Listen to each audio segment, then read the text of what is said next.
Welcome to Illuminating Catholics, podcast of the Diocese of Sioux City.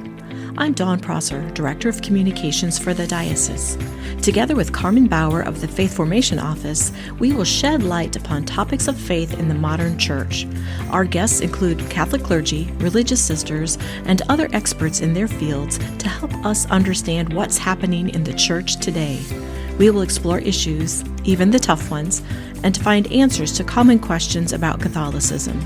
Thank you for joining us for today's Illuminating Catholics, shedding light to understand the modern church. Welcome back to the Illuminating Catholics podcast. I am Carmen Bauer, Director of Faith Formation for the Diocese of Sioux City. And I'm Dawn Prosser. I'm Director of Communications for the Diocese. Thank you for joining us for another episode and learning about another aspect of the faith. Today's guest is zooming in from the Archdiocese of Dubuque. We have Sam Lange of Cedar Rapids, who is organizing the Iowa Eucharistic Procession in each diocese, including the Diocese of Sioux City, culminating in September at the Christ Our Life Conference in Des Moines. You might be surprised to learn that Sam will be a senior at Prairie High School in Cedar Rapids in a few weeks. Sam, we are most grateful that you are joining us today to share more about this statewide effort. So welcome. Thank you both for having me on. I'm happy to be here. Great. We're excited to have you share your story with everyone. I'm sure that they'll be interested in how they can be involved too. So since you are not from our diocese, people may not know who you are. Do you want to just give us a little bit of background, maybe your family and what parish you belong to in CR? Yeah, so I'm from a family of four. So my mom, dad, and brother. I belong to St. Ludmilla Parish of the Cedar Rapids East Pastorate. And I've lived in Iowa for about 9 years. I grew up in Texas, and I'm loving it. Great. Welcome to Iowa, even though you've been here long enough that you are now a native. So tell us a little bit about your parish, St. Ludmilla, you said? Okay. Yes. I'm familiar with it. So St. Ludmilla is, again, like I said, part of the Cedar Rapids East Pastorate. So we just combined with two other churches. And we currently don't have a youth minister, so a big role I've been playing is being a peer minister, helping out with confirmation and other youth ministry events. We have a faith formation director, Monica Rannells. She sets up the dates and stuff, and it's very nice because I can just show up and talk to the youth and have good fellowship. Great. Have you always been real active in your parish growing up? Not always. So when we first moved here, we were kind of finding which church we wanted to belong to, and it took a while to kind of get involved with youth ministry, but it was really around 9th grade where our youth minister at the time started inviting me to become part of the community there, and it really took off from there. Great. So if you want to share just a little bit about maybe school activities that interest you or things that keep you busy in addition to your work at the parish. Yeah, I run for Prairie High School in Cedar Rapids, so I do cross country and track. Hey. That takes up a lot of my time. I also work at Matthew 25, which is a nonprofit that provides food and housing to those who can't afford that. I love to read and spend time in adoration. We'll talk more about that later, but adoration is a huge part of my faith life. Great. Thank you so much. That's awesome. It's so fun to learn a little bit about you, Sam. And it sounds like you are also a member of the National Youth Advisory Council for the National Federation for Catholic Youth Ministries. And sounds like that's kind of what led to this project. And we'll get to more of those details. But can you just share with us how you got involved in this council and some of your work there? Yeah, so it's a funny story. I was scrolling on social media one day and saw that the National Federation for Catholic Youth Ministry had posted this opportunity of the Advisory Council on Instagram. And I took a screenshot, sent it over to my youth minister at the time, Lisa Myers, and I was like, hey, can you nominate me for this? And she was like, absolutely. And so she nominated me for that, and then after you get nominated, they do multiple rounds of interviews. So I had to send in an essay kind of talking about why I would like to be part of this thing. And then after the essay, they took me in for an interview, and I got accepted a few months later. So, yeah. That's awesome. What a cool opportunity. Mm-hmm. So you've noted that as part of this youth council, you were asked to coordinate a service project. So how did you decide that this procession was something you wanted to work on? Yeah, originally it was not going to be what it is today. So originally, when I learned we had to do a service project, I immediately went to adoration, and I'm like, okay, Lord, what do you want me to do? And from that, it kind of started off as I wanted to have my own Eucharistic Congress, so an Iowan Eucharistic Congress to increase devotion to the Eucharist. So I knew I wanted to center it around the Eucharist, but I didn't know what form that would take shape in. And so after proposing that idea to a few adults and mentors in my life, we kind of narrowed it down to maybe a pilgrimage. And so we were going to take a van around the state and have all these week-long processions. That narrowed down even more into what it is today, which is the 4 processions in each diocese. Wonderful. That's a pretty big project to plan. So yes. What was your mindset going into it? Were you daunted by it? Find it intimidating? Yeah, I think I received a lot of grace to be able to be up to this challenge. So I knew from the get-go it'd be a lot of work. I didn't know what that work would entail because I'd never done anything close to this. And so I knew just walking with the Lord and trusting in Him that one step at a time, He will get me and provide the grace I need to get to that next step. That really helped me. I knew the first email I sent out to a diocese, it was kind of like a Hail Mary pass, and so I said a few Hail Marys, and it was intimidating, but I knew that the Lord would get me through. That's awesome. Yeah, and I, as you're talking, I'm thinking, Carmen and I have both worked for the church in various forms for a long, long time, and just working with volunteers. I'm thinking there's a lot of adults that no way they would take this on. There's no way they would take this on, and here you are setting the example for your elders and your peers. But yeah, those are the thoughts going through my mind too. So leading up today, we talked about the 4 dioceses. So, how long ago did you start this and starting to reach out to the diocese and who you're talking to? Yeah, so my term officially on this council officially started around November of 2025, so last year. Okay. And there was built into our term, there's a discernment process where we talk about, okay, what does it look like to propose ideas, to walk through the practicals of different ideas. And so it wasn't until I think around December or January where I started really taking it seriously and saying, okay, it's time to get bishop permission. So I think around January most of the emails had been sent out, and it was really a waiting game to hear back, because if the bishop says no, then my idea would have to change. And so that was also, back to the intimidating part, that was the most like, what if a bishop says no? Like, what if I feel like the Lord called me this, and then it got turned down. But I think there was a willing spirit to keep going in that. So, and you've pretty much been talking to bishops' offices or offices of worship, or just like a little bit of everything? Yeah, so my first emails, I knew that it would be helpful to have a team in each diocese, not just one person. So I found the communications director for each diocese, the vicar for divine worship of each diocese, bishop's assistant, and then for most dioceses I reached out to like a youth minister or youth coordinator, just because I was a youth, so I would have that connection. And so when I sent the email to all 4, the first step was obviously to get bishop permission, but then it was to designate that point person. So who would I have main email coordination with? And that way they could take it to whoever they needed to, because I'm not present in each diocese, so they would know better than I. Mm-hmm. Any particular challenges other than they didn't know who you were? There was one diocese that it just took a few emails. It just continuing to reach out and say, I'm still here.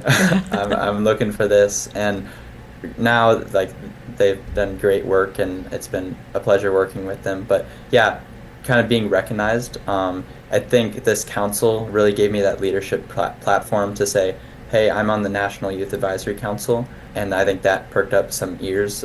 But yeah, that'd be the biggest challenge.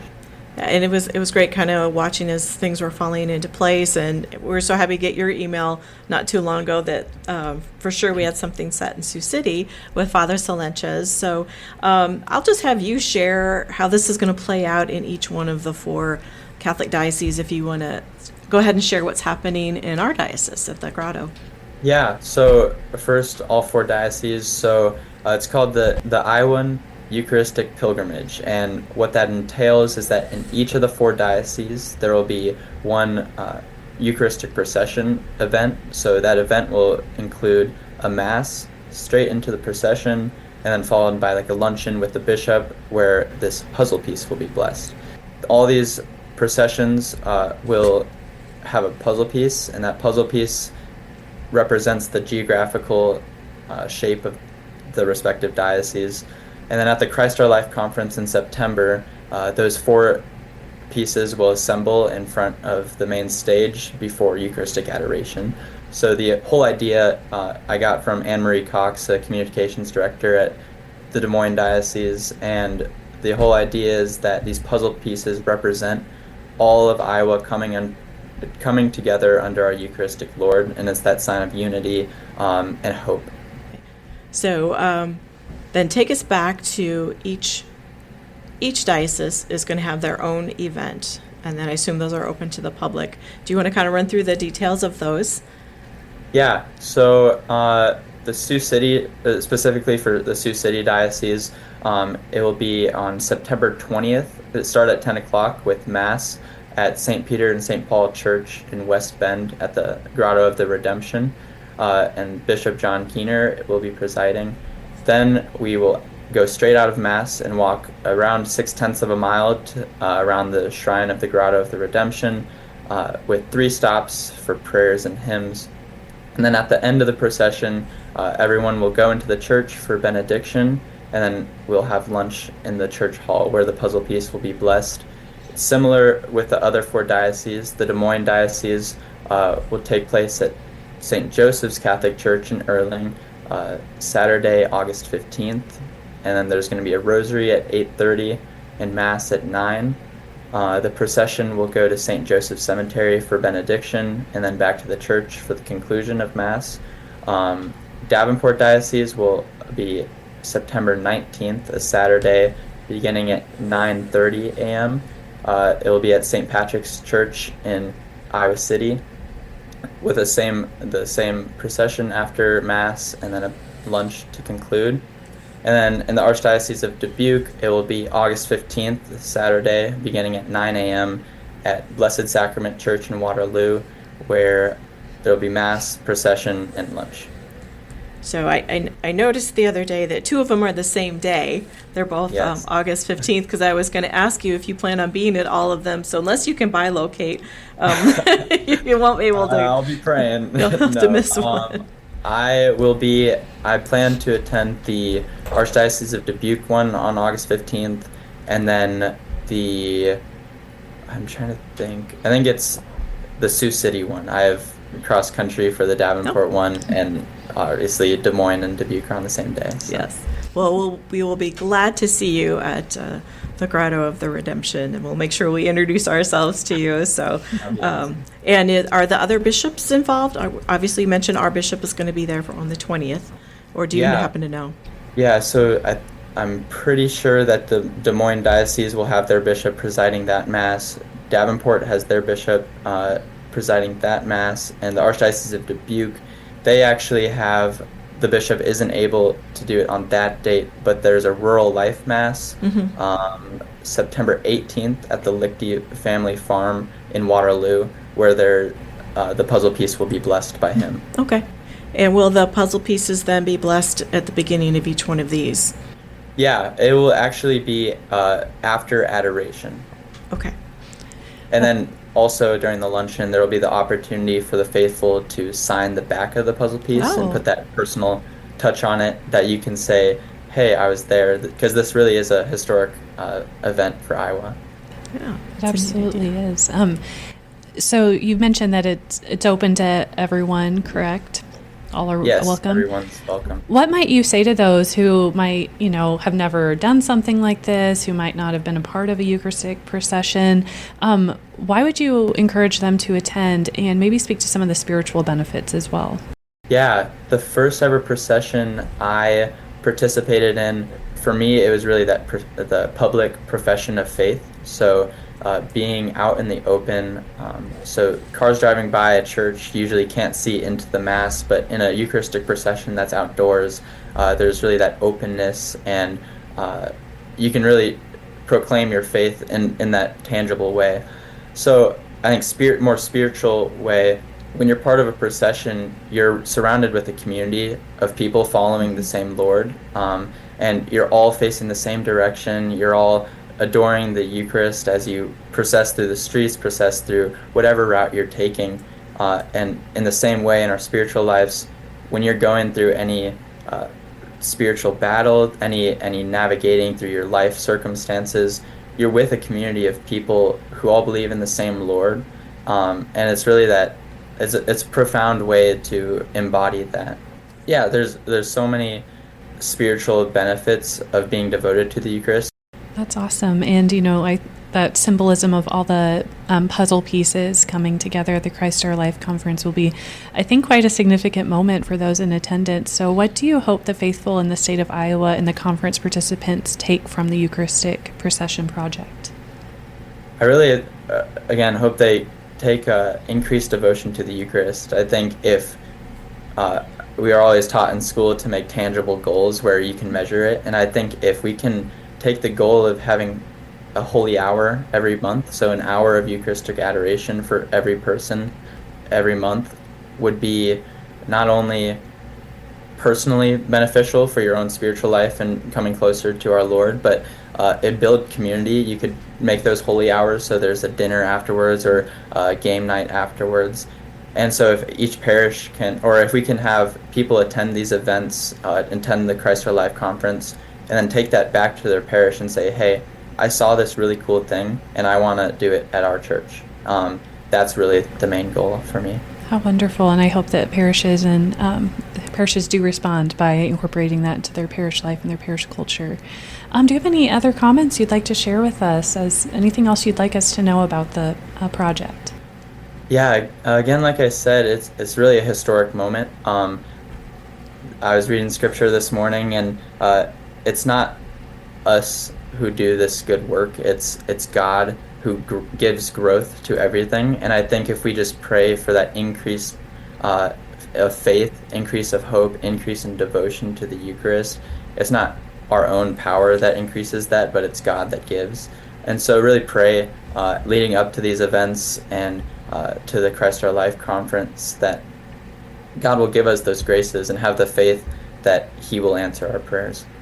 I did neglect to ask. When we had talked informally on the phone earlier, you said that one of your archdiocesan deacons actually is building or has built the puzzle. So I just wondered if you wouldn't mind, before we sign off, if you want to talk about that just briefly. Deacon Jim Berger is his name. So I asked him a few months ago if he'd like to make these puzzle pieces, and he delivered. In less than a month, he had all the puzzle pieces done. We painted them, and now they're all ready to go. So great, and we'll have a picture of that. Yeah. Again, my bad for leaving him out, and it's how big did you say that was? Like 4 feet? I think it's 6 by 8. 6 by 8. Yeah, he sent us a picture of that, so we'll be sure to distribute that. Awesome. So we're just most grateful that you're doing this. And as we said, it's hard to get people of any age to take on a project like this, much less statewide, and working with all of us at the diocesan offices. So we're most grateful to Sam Lange of Cedar Rapids for taking some time out of his day to share more about this statewide Eucharistic Procession project, and taking some time for all of us. We need to remember to focus on the true presence of Christ in the Eucharist and the graces that come from that. So thank you, Sam. And we wish you best of luck with the processions. Hope to see you at the grotto and the culmination at the Christ Our Life. Thank you both for having me on. It's been a pleasure. Wonderful. Take care, everyone. And thank you for listening to Illuminating Catholics as we shine a light on Sam Lange and the statewide Eucharistic Procession project. Each Tuesday, we'll drop a new episode wherever you get your podcast, the Diocese of Sioux City YouTube channel, or at lumenmedia.org. Thank you for listening to this episode of Illuminating Catholics, shedding light to understand the modern church. Follow us for more episodes on topics of the Catholic faith. For more diocesan news, visit lumenmedia.org.